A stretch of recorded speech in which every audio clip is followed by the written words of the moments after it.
Ya, selamat sore pemirsa TVRI Sumatera Utara dimanapun Anda berada. Senang sekali kami dapat hadir kembali menjumpai Anda melalui program Sumut Menyapa dalam segmen Kupas Tuntas.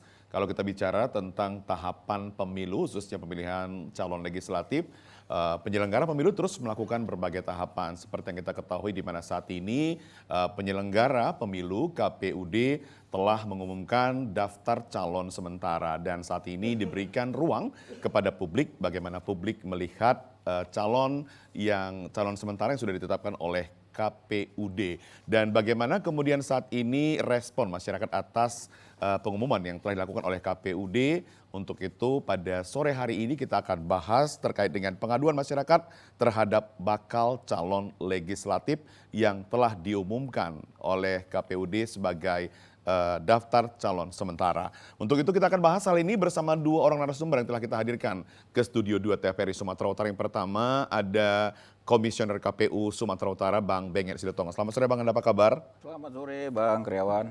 Dan kemudian kita juga telah mengundang dari akademisi Bang Padian Adi Siregar. Selamat sore Bang Adi, apa kabar? Selamat sore Bang Keri. Dan kemudian pemirsa kami juga nanti meminta tanggapan Anda terkait dengan topik yang kita angkat, pengaduan masyarakat terhadap bakal calon legislatif yang diberikan ruang oleh penyelenggara pemilu sampai hari ini, sampai pukul 23.59 waktu Indonesia bagian Barat nanti malam. Untuk itu, line telepon kami yang kami sediakan pemirsa 0811-610-386.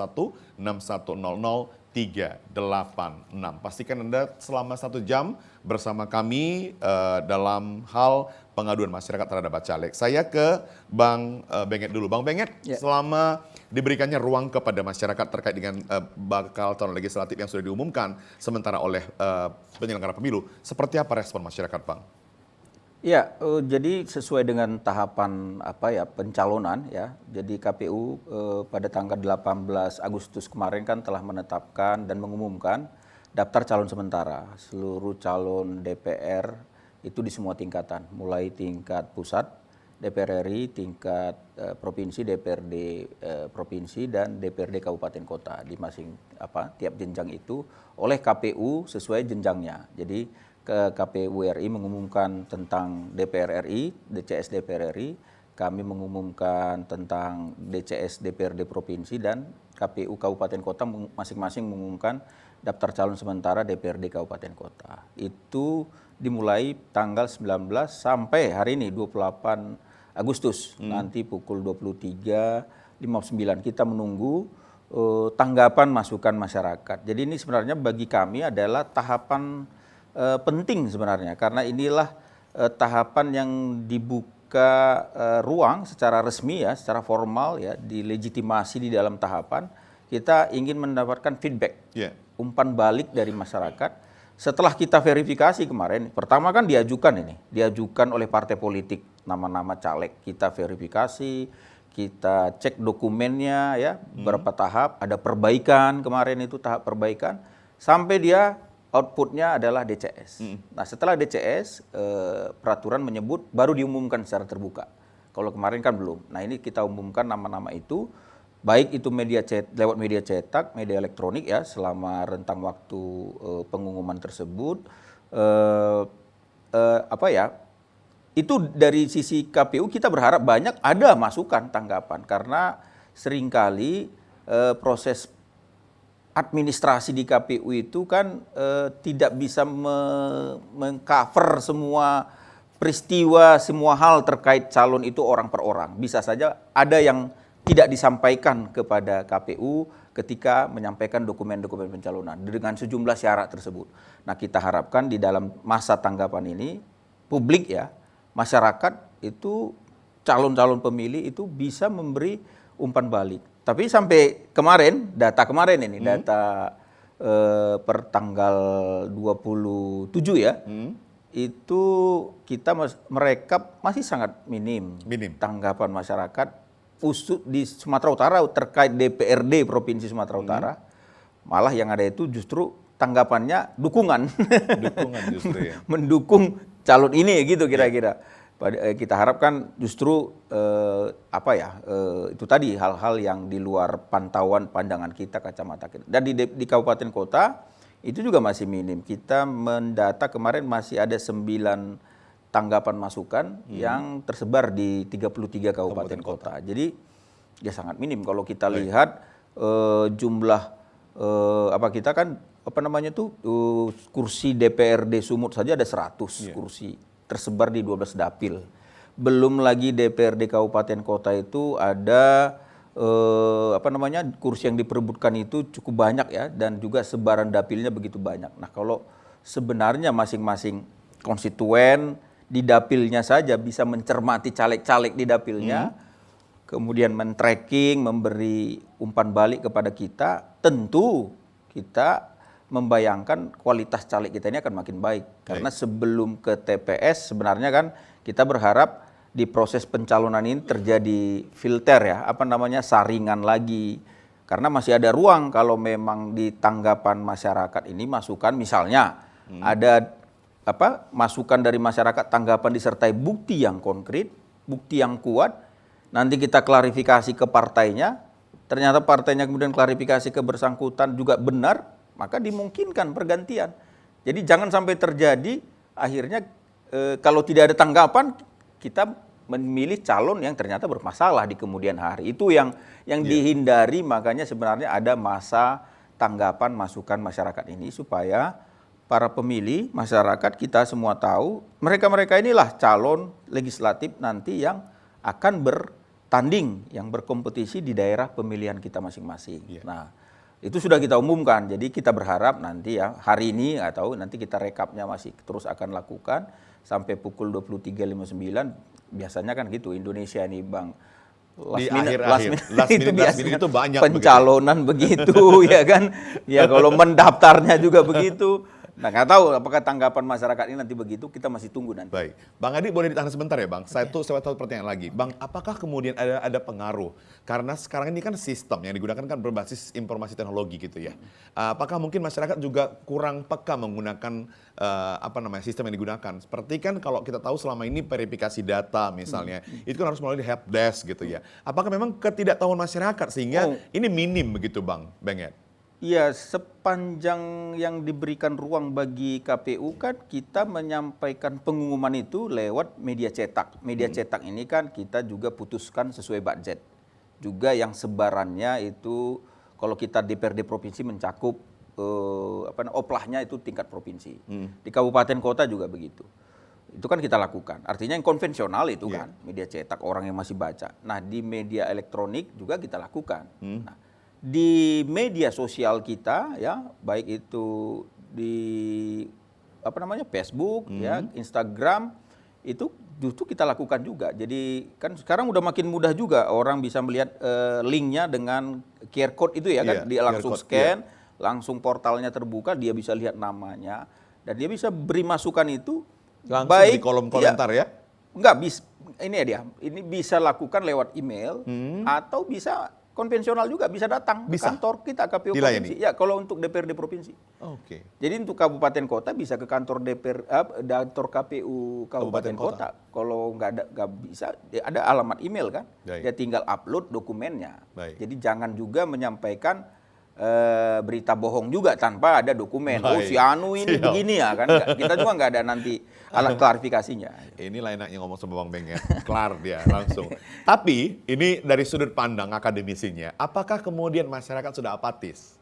Sehingga kata Bang Benget tadi tidak ada sebenarnya masukan masyarakat, minim sekali kalau kita bicara tentang sebegitu banyaknya KPU di kabupaten kota di Sumatera Utara. Tapi mengingat sampai hari ini juga hanya beberapa masukan, bahkan ada dukungan dari masyarakat begitu. Menurut Bang Adi, apakah kemudian ini mungkin masyarakat sudah apatis? Sudah deh nggak apa-apa, yang penting siapa saja yang sah-sah saja duduk di sana begitu. Pertama memang kita berangkat pada keinginan masyarakat terkait dengan DCS ini Bang Keri dulu. Masyarakat kita ini mengharapkan bahwa DCS yang dimaksudkan yang sekarang dari 19 sampai 28 ini adalah DCS yang hanya menentukan udah semi permanen, artinya 80% mestinya riwayat calon itu mestinya sudah diketahui oleh publik. Tapi ternyata DCS kita yang sekarang hanya nama, nomor urut, nama, kemudian dia tinggal di mana. Hanya itu saja. Jadi kemudian terkait dengan beberapa kalangan misalnya berpendapat misalnya ini riwayat kehidupannya bagaimana? Apakah contohnya misalnya apakah mantan narapidana misalnya yang kemudian masih belum 5 tahun gitu ya, napi korupsi misalnya. Atau tidak pernah narapidana, Tidak pernah tersangkut hukum gitu ya. Artinya itu, apalagi misalnya Sumatera Utara, walaupun ini misalnya adalah levelnya level KPU RI, ini kan menjadi sorotan ini. Setidaknya di Dapil Sumatera Utara ini terkait dengan mantan napi korupsi itu. Jadi masyarakat ini sebenarnya berharap bahwa setidaknya 80% atau 90% mestinya data atau identitas caleg itu mestinya sudah tersuplai dan tersampaikan kepada masyarakat. Sehingga yang angka yang disampaikan oleh Bang Benget tadi, kemudian apa yang mau kami tanggapi, kami cuma Bisa tahu melihat nama, kemudian dapil mana dan tempat tinggal saja gitu. Itu yang pertama. Yang kedua, ada ketidakseragaman antara KPU RI sampai ke kabupaten kota persoalan penyajian ini. Misalnya di KPU provinsi itu kan lebih cenderung kita didorong pakai QR code. Ya kan? Misalnya ada kalau misalnya KPU RI dia memang sudah tersedia di portalnya itu, kita tinggal masuk ke dapil ini, kita akan tersajikan ada begitu. linknya. Jadi memang masyarakat kita ini dengan setidaknya misalnya 100 kali belasan partai itu, setidaknya 1000-an lebih misalnya Bang Benget, yang kemudian di tracking oleh masyarakat. Misalnya kita contohkan saja Medan. Saya misalnya sebagai masyarakat Medan, mestinya saya disajikan dengan caleg DPRD provinsi itu per dapil, tapi kemudian faktanya saya nggak begitu persis, tapi apakah di kabupaten kota atau di provinsi, itu berdasarkan partai. Partai dapil 1 sampai dapil 12 itu. Jadi kemudian kita nanti misalnya partai A, kita ke partai B harus maju mundur ini alurnya. Kan gitu ya. Itu juga menjadi kesulitan bagi masyarakat untuk men-tracking di dapilnya itu. Ya, kemudian terkait dengan tadi media publikasinya, memang ada yang sesungguhnya sangat bertentangan, Bang Kerry. Masyarakat sekarang eranya era teknologi, kan begitu. Tapi kemudian di satu sisi mestinya impresi penyampaian informasinya itu mestinya juga berbasis teknologi. Setidaknya sekarang kan ada misalnya WA Blast atau SMS Blast gitu ya. Mestinya memang ini apakah informasi minimalis misalnya kan bagi masyarakat yang kemudian ingin mengetahui track record calegnya itu, ya silakan masuk ke website ini. Kita ada petunjuk misalnya petunjuk lanjutan yang untuk itu. Tapi setidaknya saya sendiri misalnya saat ini saya melihat caleg provinsi itu di luar dikirimin teman, saya baru tahunya juga hari ini. Kan misalnya gitu ya, caleg provinsi ini. Artinya karena memang media publikasinya begitu tadi, sangat minim sekali gitu ya. Karena memang mungkin keterbatasan sumber daya untuk itu. Tapi saya melihatnya masyarakat yang paling banyak memprotes itu adalah kami mau sebenarnya ini udah nyaris penetapan misalnya. Jadi nanti DCT itu udah tinggal ini calon ini layak atau tidak layak gitu ya. Ada kemudian alibi yang disampaikan oleh KPU RI bahwa ini kan data pribadi yang harus dirahasiakan begitu ya. Tentu kan tinggal formulasinya saja, informasi mana yang kemudian harus ditampilkan kepada publik. Tentu misalnya informasi alamat kan tentu ini harus juga dijaga. Tapi setidaknya track record riwayatnya berapa periode dia kan gitu ya. Incumbent atau tidak. Kemudian belum lagi dinasti misalnya dalam satu partai itu ada yang ayah sama anak, itu juga mestinya harus dipahami oleh masyarakat. Ini masyarakat menghendaki setidaknya informasinya harus sudah mendekati final lah begitu ya. 80% sampai 90% Bang Kerry. Kita cross check sama Bang Benget ya Bang. Oke. Bang Benget, apakah memang hal itu benar adanya begitu? Kalau kita tahu kan memang ya kalau kita sering konfirmasi juga ke KPU, katanya alat yang sekarang itu lebih canggih sebenarnya gitu ya. Artinya lebih bisa memberikan informasi yang jelas kepada masyarakat dengan informasi teknologi yang saat ini katanya. Bisa ditanggapi Bang? Ya memang ini kan kita dalam proses pencalonan ini kan menggunakan sistem informasi pencalonan. Itu yang disebut dengan Silon ya. Jadi mengandalkan itu, jadi sangat kuat penggunaan teknologi. Memang benar di DCS DPR RI itu kan bisa langsung dibuka di dalam pengumuman KPU RI itu langsung terbuka ke silonnya, langsung bisa misalnya ada nama Di partai mana, di dapil mana ada masyarakat punya masukan tanggapan, dia tinggal klik itu apanya, ada tanggapan di situ. Ada kolom folder komentar tanggapan begitu ya? kolom komentar disiapin gitu. Tapi memang ini belum dilakukan untuk DPRD provinsi dan kabupaten kota. Tentu kan ini yang bisa menjawabkan KPU RI karena kan ini tergantung server dan segala macam ini kan kalau mengcover Pusat seluruh. ya, Bang? Ya, kita ada 514 kabupaten kota, dapilnya itu kalau nggak salah 2000-an ya untuk kabupaten kota, dan itu sangat besar ya, sangat besar sekali. Belum lagi kali 18 partai. Nah, saya nggak tahu teknisnya. Memang kita berharap kemarin seperti itu, Bang. Jadi ada kemudahan. Tetapi kalau dalam konteks keinginan memberi masukan tanggapan sebenarnya kan kalau kita melihat tidak begitu banyak halangan mestinya dengan kalaupun itu dilakukan KPU belum maksimal sampai tingkat provinsi kabupaten kota. Karena kalau kita bisa melihat nama, bisa melihat track recordnya, orang kan sekarang bisa Google juga, misalnya sederhana Bang, Benget Silitonga bisa di Google juga. Oh, ini pernah ngapain, ini pernah gini kan. Kalau itu positif semua, Ya, soalnya bukan, positif ada juga semuanya yang digitalnya, Bang. Ada juga yang negatif misalnya kan. Jadi sebenarnya kita berharap sih walau ada keterbatasan itu mestinya masa ini digunakan oleh masyarakat dengan optimal karena juga selain bisa konvensional bisa juga dengan cara yang mudah kan. Dan kita sudah sampaikan itu juga dengan pengumuman di media-media sosial. Ya barangkali ya itu ya kita menurut kami ini bukan problem kali ini, pemilu sebelumnya juga begitu kalau seingat saya. Karena kan saya udah 2 kali juga. Kalau udah DCS itu orang agak nggak pedulian, tapi biasanya kalau sudah masuk menang dan kalah Baru nanti komentar. dan nanti yang menang ini dilaporin ijazahnya bermasalah, entah siapa yang ngelap, apa nomor urut berikutnya atau enggak, itu biasanya baru begitu. Jadi pada tahap-tahap ini kayak sepertinya ya masyarakat kita itu belum memberi perhatian serius, akselerasi atensi yang tinggi terhadap proses pencalonan ini. Karena memang misalnya di dalam proses pencalonan di partai pun kan publik tidak begitu terlibat. benar. Baru KPU ini yang buka. Iya. Sebelumnya kan kita nggak tahu juga Benar. apa yang terjadi di partai. Mengapa ini nomor 1, mengapa nomor 2, Bang. Iya. Nah kalau itu sebenarnya bisa dimulai kemarin oleh partai. Ya kan? Tapi kan nggak ada peraturan kita yang bisa masuk ke situ dalam proses pemilu ini. Itu juga yang menjadi soal. Jadi saat ini tiba di KPU, inilah yang bisa kami lakukan. Karena kalau kita memperpanjang lagi, ini udah menyangkut nanti DCT bisa terlambat, November. Setelah DCT baru kita bisa cetak logistik. Kan setelah DCT dapat nomor urut, namanya jelas, definitif, baru kita cetak surat suara.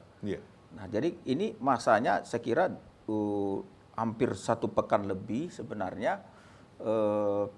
Kalau partainya juga sebenarnya terlibat ikut mempublish, mengajak masyarakat untuk melihat caleg-calegnya memberi masukan, sebenarnya masa ini bisa kita gunakan untuk memberi, ya itu paling tidak men-challenge para calon-calon ini dalam konteks riwayat perjalanannya. Kalau dia terpilih atau enggak kan nanti di TPS ya kan. Kan riwayat bisa di-challenge juga setidaknya bahwa ini adalah orang-orang yang sudah clear and clean dari sisi persyaratan.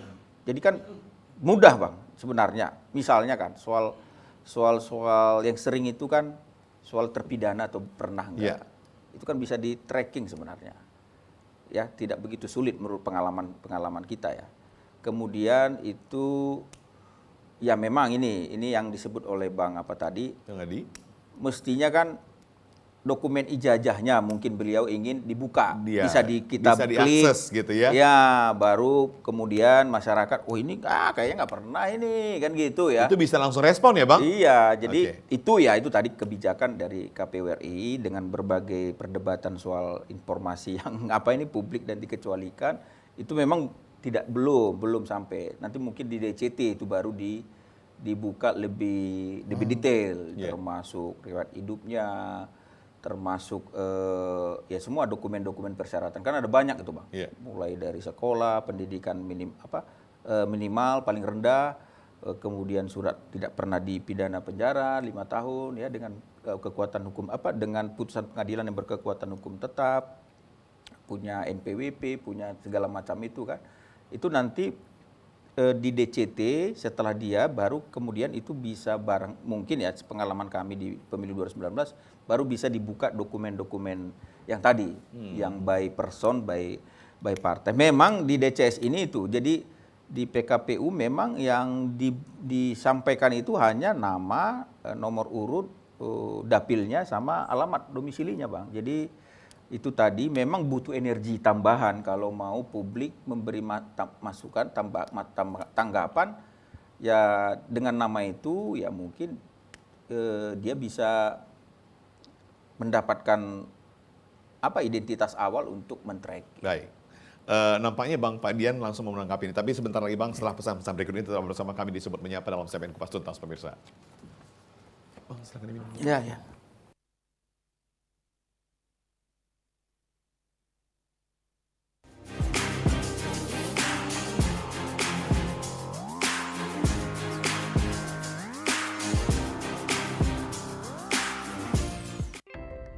Aku generasi saat ini.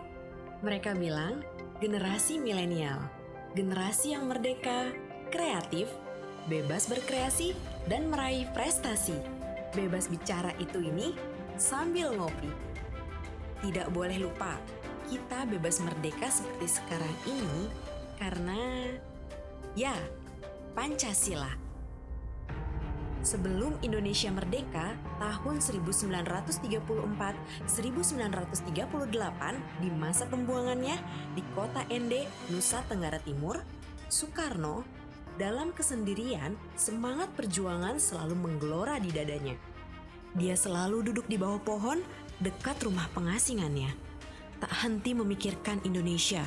Disinilah ide besar lahir tentang rumusan Pancasila sebagai ideologi negara.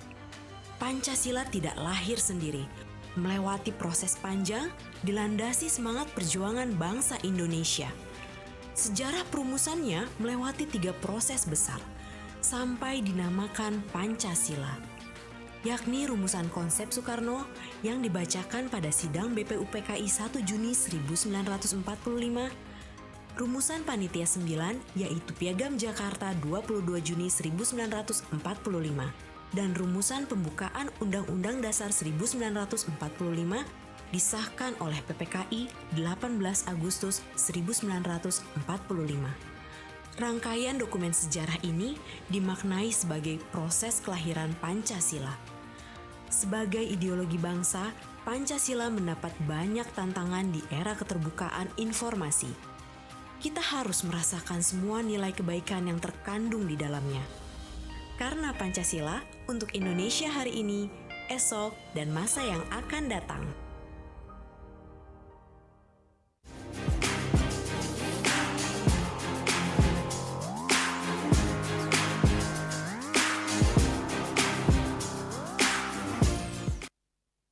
Ya, terima kasih pemirsa masih bersama kami di Sumut Menyapa dalam segmen Kupas Tuntas dengan topik yang kita perbincangkan pengaduan masyarakat terhadap bakal calon legislatif yang kita diskusikan dengan Bang Benget Silitonga dari Komisioner KPUD Provinsi Sumatera Utara dan Bang Padian Adi Siregar selaku akademisi. Bang Adi tadi kalau sudah mendengar tanggapan dari Bang Benget kan tentunya ini bukan menyelah sih sebenarnya, tapi inilah kemudian yang bisa diberikan supaya masyarakat juga paham dan harus mengerti sebenarnya begitu. Nah selain itu apalagi mungkin yang menurut Abang membuat masyarakat ini kurang mungkin respon gitu, yang kurang atensinya terhadap calon yang sudah diumumkan oleh KPUD ini? Memang masyarakat kita ini kan pada fase sekarang ini 2 bulan 3 bulan ini kan, dan ini puncaknya bulan ini, mengalami obesitas informasi. Obesitas informasi ini sebenarnya adalah hiruk pikuk pilpres ini membuat masyarakat sesungguhnya menganggap bahwa yang terpenting itu sebenarnya siapa presidennya. Urusan nanti caleg itu, apalagi misalnya kondisi terkini misalnya dalam sistem anggota DPR kita misalnya adalah sudah berkelompok-kelompok yang nyaris adalah kelompok yang sudah satu faksi tertentu misalnya. Jadi orang sekarang kecenderungannya animonya itu lebih tinggi pada sebenarnya siapa calon presiden dan wakil presiden. Sehingga caleg ini caleg DPR, DPRD provinsi dan kabupaten kota ini menjadi tidak begitu tertarik lagi masyarakat untuk mengetahui. Toh juga nanti siapa DPR-nya yang merasakan itu adalah kami. Apa program wali kotanya, apa program gubernur dan apa program presidennya. Ini yang kemudian fase obesitas informasi ini yang kemudian membuat masyarakat informasi apapun misalnya kami tanggapi juga toh misalnya tentu nanti yang menjadi PR ke depannya misalnya adalah bahwa sesungguhnya masukan masyarakat ini kemudian dikemanakan. Ini kan selama ini masyarakat juga tidak begitu tahu itu kan. Misalnya kan di beberapa sistem pelayanan publik kita kan sesungguhnya informasinya itu alurnya itu sudah sampai mana sebenarnya kan itu ya. Jadi masyarakat kita ini juga kecenderungan makanya saya melihatnya tapi ya mudah-mudahan tidak benar. Kadang-kadang masukan masyarakat itu ya seperti yang disampaikan Bang Benget tadi adalah persoalan dukungan yang kemudian dominannya atau justru karena dendam pribadi misalnya dari kuota misalnya Dapil Sumut 1 misalnya 10 kursi kemudian ada orang 11 atau 12 orang yang kemudian berebut di situ. Kecenderungannya adalah mobilisasi yang dilakukan oleh caleg-caleg misalnya yang tidak masuk tidak masuk DCS misalnya kan ya, daftar calon gitu ya.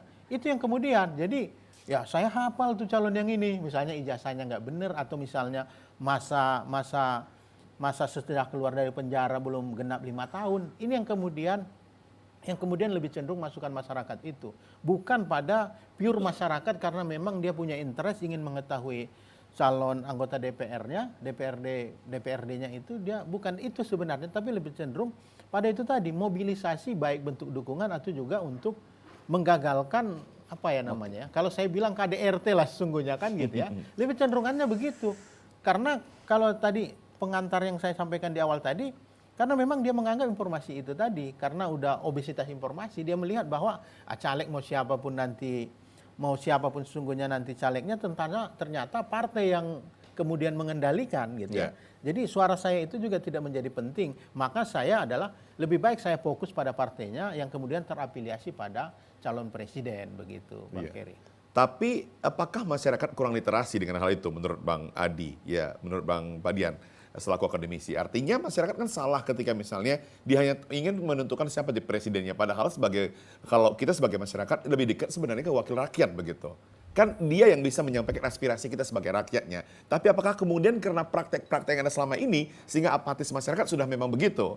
Ya apatisnya kan begitu karena memang misinformasi, informasinya simpang siur akhirnya ya udahlah terakhir mau siapapun calegnya mohon maaf misalnya mau partai baru atau partai lama toh nanti perilakunya hampir sama. Jadi kemudian apatis itu yang kemudian mendorong bahwa selama ini kan masyarakat kita menganggap bahwa dampak dari anggota legislatif ini tidak begitu berdampak betul gitu ya. Yang dirasakan oleh masyarakat. Apalagi misalnya proses-proses reses, proses-proses sosialisasi peraturan daerah itu saya selama ini nyampaikan ini toh juga masih infrastruktur atau pelayanan publik di tempat saya sama aja. Begitu saja. Ya? Jadi memang yang kemudian masyarakat rasa berdampak itu kan adalah presiden, gubernur dan wali kota atau bupati yang kemudian masyarakat itu tadi yang saya bilang kan udah jenuh dengan informasi yang simpang siur ini.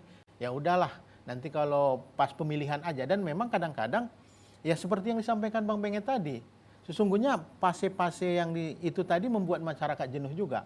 Ya kalau masyarakat ingin tahu semuanya, ya nantilah tunggu DCT misalnya kan ini. Jadi sementara masyarakat kita ini kan karena memang perkembangan teknologi ini kan udah serba instan. Dia mau sudah tersaji semua itu. Dan memang rata-rata kan masyarakat kita ini agak tidak begitu paham dan tidak melek terkait dengan tahapan-tahapan itu. Dan itu memang sekali 3 uang juga.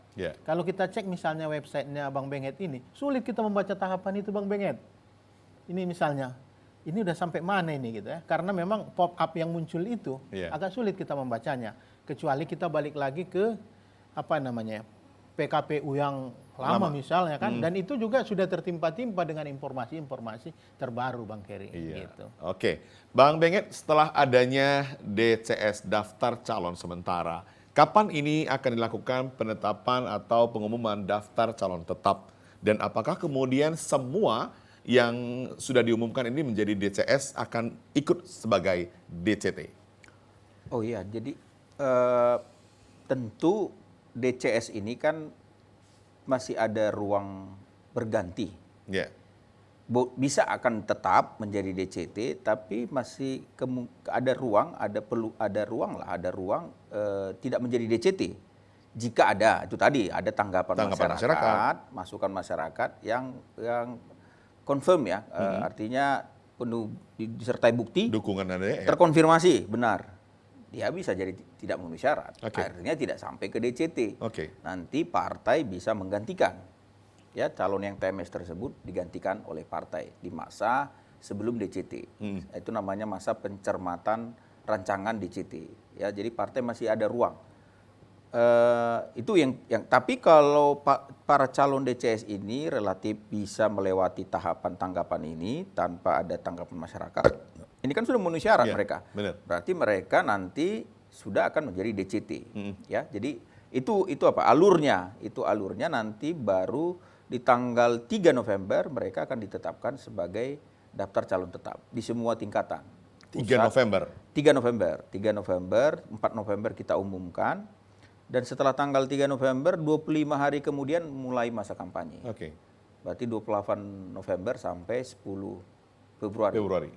Sebelum dimulainya masa tenang. Jadi masa kampanye kita ini kan singkat.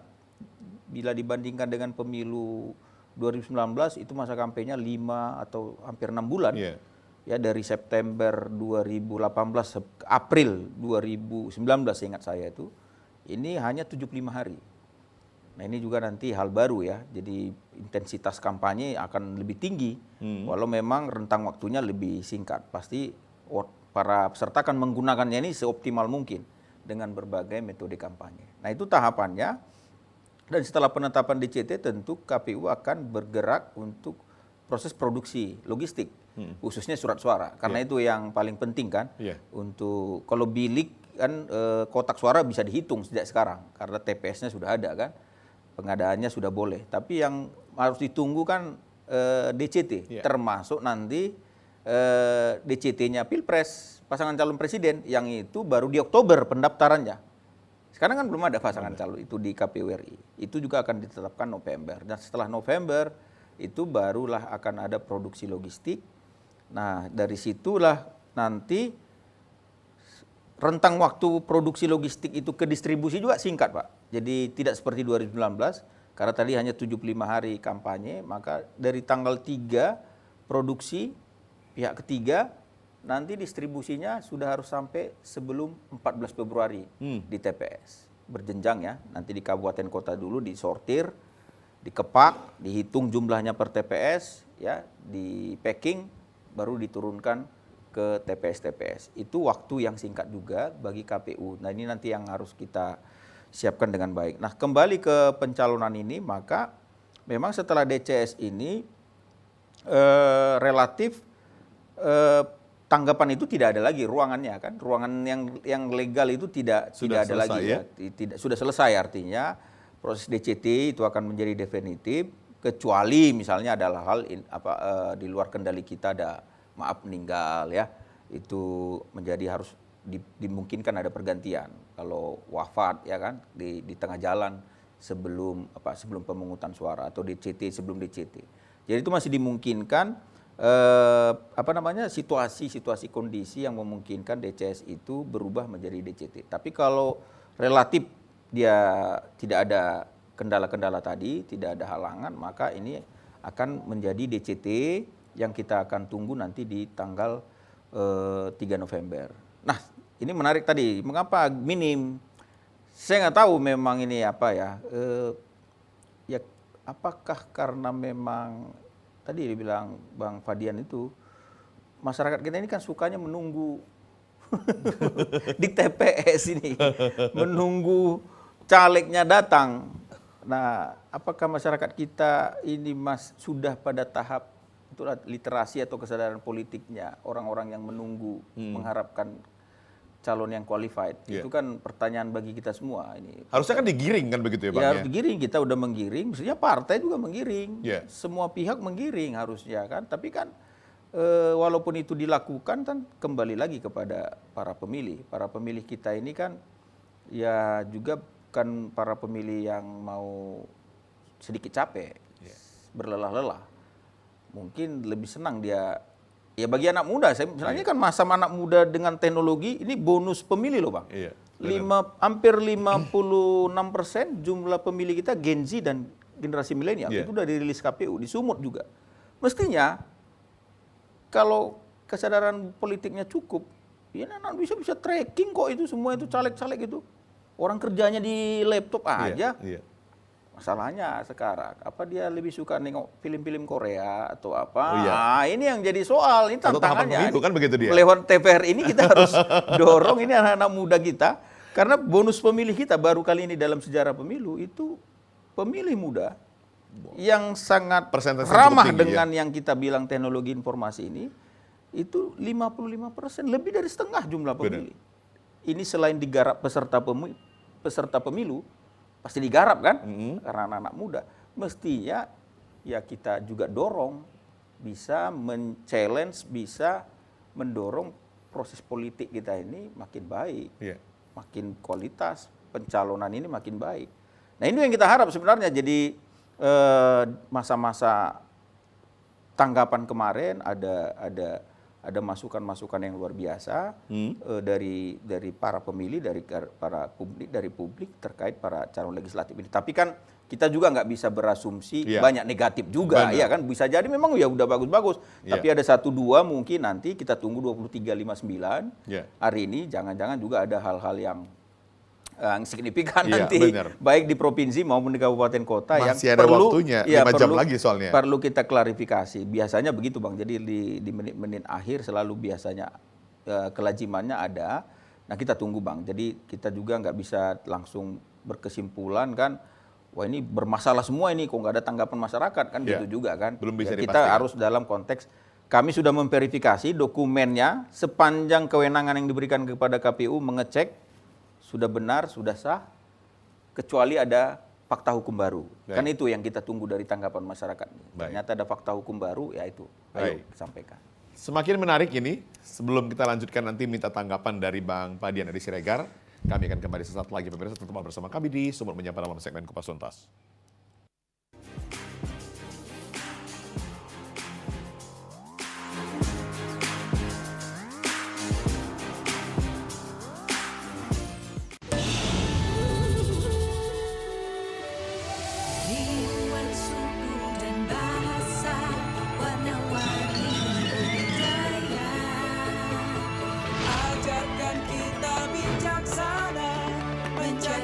Indonesia Kaya.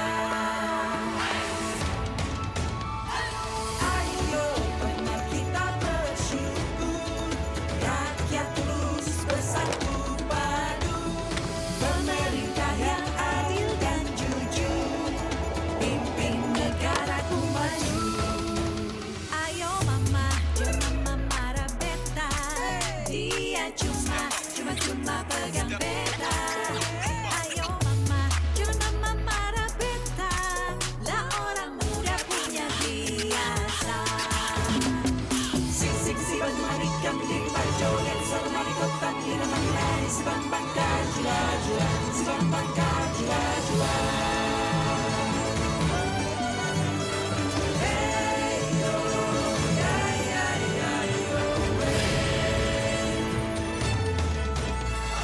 Dari Aceh hingga Papua, kita semua bersaudara, bekerja dan berdoa, bangga dan bersahaja untuk Indonesia Raya.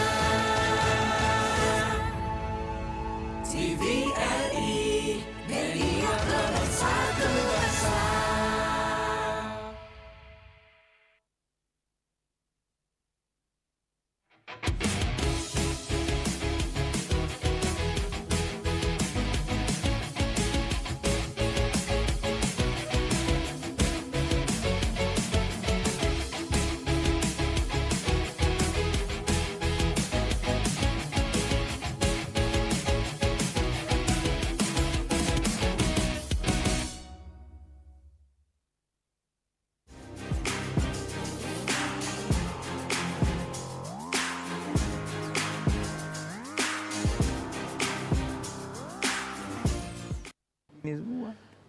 Baik, terima kasih pemirsa Anda masih menyaksikan Sumut Menyapa dalam segmen Kupas Tuntas dengan topik yang kita angkat pengaduan masyarakat terhadap bakal calon legislatif atas diumumkannya oleh KPUD terkait dengan DCS daftar calon sementara.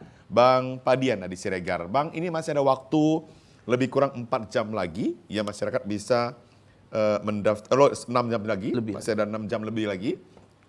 Untuk misalnya memberikan masukan dan tanggapan kepada KPU atas daftar calon sementara ini sehingga memang nanti benar-benar kita sebagai masyarakat bisa menggiring ini dong yang harusnya duduk di kursi DPR supaya bisa membawa aspirasi masyarakat begitu. Ya memang harapan kita masyarakat berpartisipasi. Baik tadi bentuknya bagaimanapun terserahlah. Apakah dukungan, apakah kemudian kritik atau misalnya tracking terhadap track record seorang calon itu menjadi penting. Itu adalah ukuran bahwa KPU dalam hal ini berhasil mempublikasikan menghimpun masukan dari masyarakat. Tentu itu harapan kita juga bersama. Karena ini juga kan setidaknya menjadi menjadi informasi baru juga karena setidaknya ini masyarakat ketika dia memberikan masyarakat pasti bisa dipastikan dia akan berkomunikasi dengan kawan di sampingnya. Saya ini caleg ini saya kasih masukan masyarakat loh, itu bisa dipastikan itu. Bahwa masukan yang disampaikan itu akan dia kasih tahu juga dengan saudara atau tetangga dia yang lain. Itu harapan kita setidaknya bahwa dengan satu memberikan masukan terhadap DCS ini maka bisa dipastikan minimal 2 akan memberikan masukan karena dia akan menyampaikan itu seperti yang saya sampaikan tadi, alasan tadi itu. Terkait misalnya menjegal orang atau juga mendukung orang pasti juga itu secara influence-nya akan tersampaikan ke orang lain. Tapi tentu akumulasi ini juga menjadi penting karena memang KPU setidaknya informasi DCS ini ada sebenarnya informasi yang harusnya juga informasi lain yang harusnya juga disampaikan termasuk misalnya adalah simpang siur DCS ini begitu ya. Simpang siur DCS ini apakah misalnya kita tengok misalnya komposisi calon itu, 10 calon. Ada informasi yang berkembang di masyarakat, bisa juga bergantinya itu. Nanti sebelum tanggal 3 November bisa bergantinya itu. Kan misalnya contohnya, kita sampaikan, abang kok nggak masuk ini calon? Padahal abang misalnya mantan bupati atau apa segala macam. Figurnya misalnya adalah idaman masyarakat, kenapa nggak masuk? Ya tentu nanti jawabannya adalah, nanti kita apain lah. Sebelum DCT kan belum pastinya itu yang calon semua itu. Sama dengan nomor urut. Nomor urut itu juga kan simpang siur juga ini. Sama juga ada yang nomor urut 10 tiba-tiba nanti bergantinya itu nomor urut 1. Ini memang menjadi penting juga terkait dengan informasinya, faktanya apa sebenarnya fakta yang sebenarnya yang harus disampaikan KPU supaya masyarakat ini juga tercerdaskan karena memang jangan juga masyarakat kita ini disajikan dengan informasi-informasi yang nyaris tidak berurutan Bang Keri. Mestinya kan harapan kita sistematis. Misalnya dulu rekrutmen calon mestinya sudah sistematis ini. Sama dengan nomor urut dan fakta-fakta itu tadi mestinya nanti DCT udah ini yang kita baca, ini yang kita lihat itu juga nanti yang muncul di DCT. Begitu Bang Keri. Baik. Bang Benget, apa kira-kira faktor yang dapat nanti masih merubah DCS ini di DCT nantinya? Ya tadi ya. Selain misalnya masukan masyarakat, apakah hal-hal yang lainnya? Soal tanggapan masyarakat kan sudah ya. Itu boleh bisa menggugurkan seorang DCS menjadi DCT. Memang di ketentuan di PKPU pencalonan disebut juga satu hal yang bisa mengubah DCS menjadi DCT adalah apabila ada pergantian calon. Dimungkinkan pergantian calon bila ada persetujuan dari partai politik, yaitu DPP. Ya. Jadi ini kembali otoritasnya karena kan yang mencalonkan ini partai. Kira-kira kan itu yang logika yang berpikir filosofinya mengapa regulasi ini muncul. Jadi itu. Jadi kalau menjawab tadi Bang Fadian dan Bang Keri itu masih ada ruang itu. Tetapi ini kan sekali lagi kembali ke partai, otoritas partai. Jadi ya kalau ada bertanya kami akan jelaskan. Kami sih tidak ingin juga mensosialisasikan itu karena sebenarnya ya agak menjadi kalau seperti itu kan seolah-olah nggak ada kepastian Iya, gitu. Benar, ya benar kan. Bang Benget, Tapi ya. memang regulasinya begitu, maaf ini kan.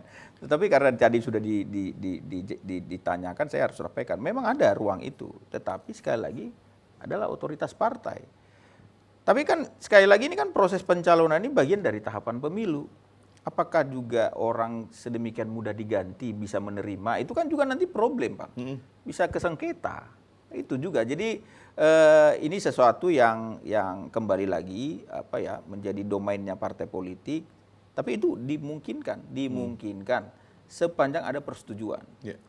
Tapi kan logikanya yang DCS yang ada sekarang ini kan juga tetap pasti sudah ada persetujuan juga. Benar. Nah ini tapi Sudah jangan juga digadang-gadang dari dulu. jangan berasumsi negatif dulu Iya. pada partai politik. Tetapi sekali lagi kan kepentingan partai mungkin ada ya, ada strategi dan lain sebagainya, itu kan menjadi sesuatu yang sepenuhnya menjadi otoritas karena mereka yang mencalonkan, berbeda dengan DPD misalnya Iya. yang perseorangan kan.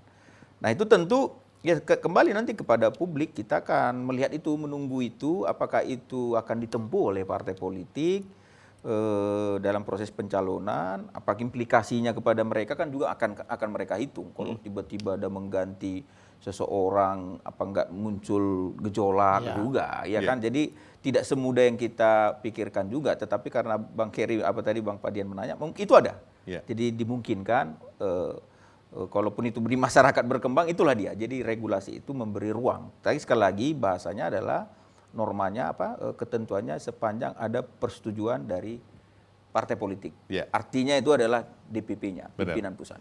Meskipun sudah ditetapkan oleh KPUD Iya. selaku penyelenggara. Ya sebelum DCT, Pak. Iya. Sebelum DCT. Iya, sebelum DCT. Tapi kan masyarakat punya hak penuh sih Bang untuk menentukan siapa yang harus duduk di kursi DPRD itu. Kalaulah masyarakatnya peduli untuk menggiringnya. Ya tapi kan Bang, ini masyarakat ini juga kan Apatis? bukan apatis. Maksudnya kan masyarakat ini juga kan harus Butuh diberikan informasi yang lebih jelas begitu ya? yang lebih jelas.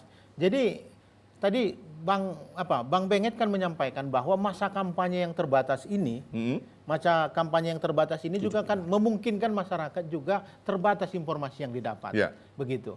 Maka sebenarnya harapan kita kan masyarakat ini bahwa terkait dengan jadwal atau waktu yang terbatas itu mestinya informasinya harus secara komprehensif Ya. disampaikan.